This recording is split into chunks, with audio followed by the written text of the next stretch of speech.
ತುಕಾಲಿ ಅನ್ನೋ ಪದದಿಂದನೇ ನಾನು ಅನ್ನ ತಿಂತಾ ಇದ್ದೀನಿ ಅಂದಾಗ ಅದೇ ನಂಗೆ ದೇವರು. ಬಿಗ್ ಬಾಸ್ ಖ್ಯಾತಿಯ ತುಕಾಲಿ ಸಂತೋಷ ಇದ್ದಾರೆ, ಅವ್ರನ್ನ ಮಾತಾಡಿಸ್ತೀನಿ. ಸಂತೋಷಕ್ಕೆ ತುಕಾಲಿ ಯಾಕೆ ಅಂತ. ಸರ್, ತುಕಾಲಿ ಅನ್ನೋದು ಒಂದು skit ಮಾಡ್ತಿದ್ದೋ comedy ಕಿಲಾಡಿನಲ್ಲಿ.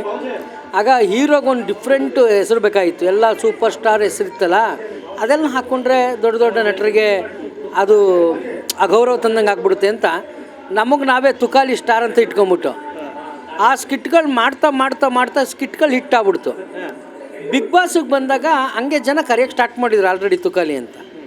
Big ಬಾಸಲ್ಲಿ Varthur Santosh ಅವರು ಮತ್ತು ನಾನಿದ್ನಲ್ಲ, ನಮ್ಮ ವರ್ತೂರು ಸಂತೋಷ್ ಇತ್ತಲ್ಲ, ಬಿಗ್ ಬಾಸ್ ಅವರು ಇಬ್ಬರು ಸಂತೋಷ್ ಅಂತ ಇದ್ದೀರಾ, ಇಬ್ಬರಲ್ಲಿ ಯಾರನ್ನ ಏನು ಕರಿಬೇಕು ಅಂತ ಕೇಳಿದ್ರು. ಆಗ ವರ್ತೂರು ಸಂತೋಷ್ ಅವರು ನನ್ನ ವರ್ತೂರು ಸಂತೋಷ್ ಅಂತ ಕರೀರಿ ಅಂದರು, ನಾನು ತುಕಾಲಿ ಸಂತು ಅಂತ ಕರೀರಿ ಅಂದೆ. ಅದಕ್ಕೆ ಬಿಗ್ ಬಾಸು ಹಂಗೆ ಕರೆಯೋಕ್ಕಾಗಲ್ಲ ಅಂದ್ಬಿಟ್ಟು ಒಂದು 10 ನಿಮಿಷ ಗ್ಯಾಪ್ ಕೊಟ್ಟು ತುಕಾಲಿ ಸಂತೋಷ್ ಅವರೇ ಅಂತ ಕರೆದ್ರು ಬಿಗ್ ಬಾಸ್. ಹಂಗೆ ಕರೆದಾಗ ಹಂಗೆ ಕರೆದು ನಮ್ಮ ಸುದೀಪ್ ಅಣ್ಣನೂ ಕರೆದು ಇನ್ನು ನಮ್ಮ ಅಣ್ಣ ಕರೆದ್ರೆ ಕೇಳಬೇಕಾ, ಅದು ಫುಲ್ ವೈರಲ್ ಆಗ್ಬಿಡ್ತು. ಜನಗಳಿಗೂ ಹಂಗೆ ಆಯಿತು. ಪದ ಕೆಟ್ಟದ್ದು ಅಂತ ಅದು ನಾವು ಮಾಡ್ಕೊಂಡಿರೋದು.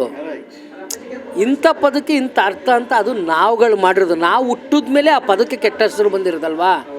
ಒಳ್ಳೆಯ ಅರ್ಥ ಕೆಟ್ಟ ಅರ್ಥ ಎಲ್ಲ ನಾವು ಹುಟ್ಟಿದ ಮೇಲೆ ನಾವು ಮಾಡಿದ್ಮೇಲೆ ಬರ್ದಿರೋದು. ಅಂದರೆ ಮನುಷ್ಯ ಅಂದರೆ ನಾನಲ್ಲ ಅಲ್ವಾ.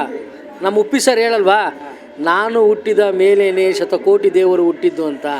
ಹಾಗೇ ನಾವಿದ್ದರೆ ಅದಲ್ವಾ. ಹಂಗಾಗಿ ಒಂದು ಪದ, ಆ ಪದ ಕೆಟ್ಟದಾಗಿದ್ರು ಆ ಪದ ನನಗೆ ಅಷ್ಟೊಂದು ನೇಮು ಫೇಮು ಕೊಡ್ತೈತೆ ಅಂದಾಗ ಯಾಕೆ ನಾನು ಆ ಪದನ ಇಷ್ಟಪಡಬಾರ್ದು, ಯಾಕೆ ನಾನು ಪ್ರೀತಿಸಬಾರ್ದು, ಯಾಕೆ ರೋಡಲ್ಲಿ ಹೋಗೋ ಹುಡುಗರು ಅಥವಾ ಜನಗಳು ತುಕಾಲಿ ಅಂದಾಗ ನಾನು ರಿಯಾಕ್ಟ್ ಮಾಡಬೇಕು.